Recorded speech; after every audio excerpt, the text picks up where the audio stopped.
MOVA ni boleh diwarisi. Okay, so ini adalah satu poin yang sangat kuat juga saya buat MOVA. Okay, kalau saya wariskan satu perniagaan yang aktif, okay, yang sangat rumit, boleh jadi waris, okay, kita susah nak handle, tidak perform, akhirnya tutup.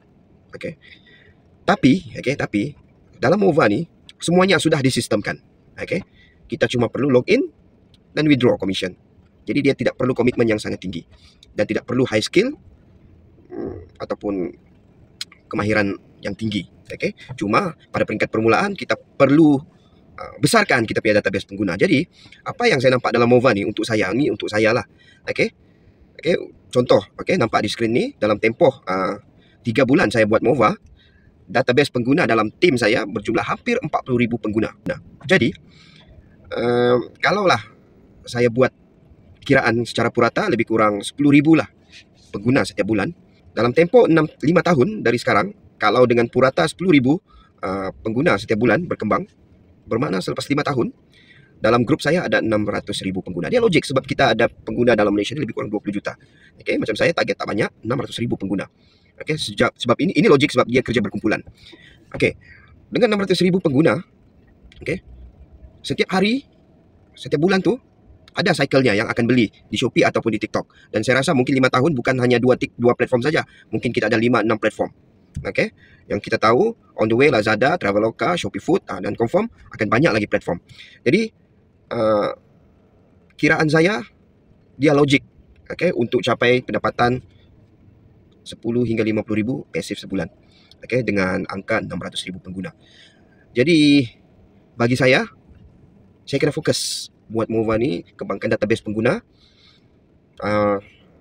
Sementara orang lain belum nampak peluang ni. Okay? Jadi, orang tidak nampak peluang ni, itu dia punya masalah. Tapi kita yang sudah nampak, kita yang sudah faham macam mana sistem MOVA ni bekerja, kita kena buat secara serius. Okay? Kenapa saya sangat yakin? Yang pertama, saya belum nampak orang uninstall Shopee ataupun TikTok. Dia buat keputusan, saya tidak mau beli sudah ni barang dari Shopee, saya tidak mau beli daripada TikTok. Pernah jugalah saya nampak, tapi lepas sebulan 2 bulan dia install semula. Dia kata dia mau berjimat, tapi last dia install juga. Okay? Jadi pembelian secara online ni memang kita tidak boleh elak, apalagi 5 tahun akan datang. Okay? So guys, MOVA baru 3 bulan di Malaysia.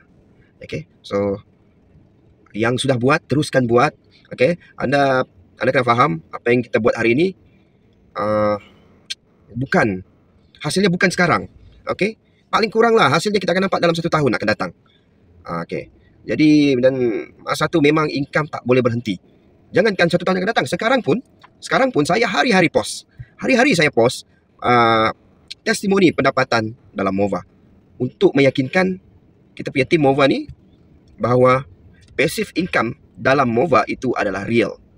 Okay, dia datang dalam bentuk sen-sen. Kadang-kadang 1 sen, kadang-kadang 20 sen, kadang-kadang RM1, kadang-kadang RM2.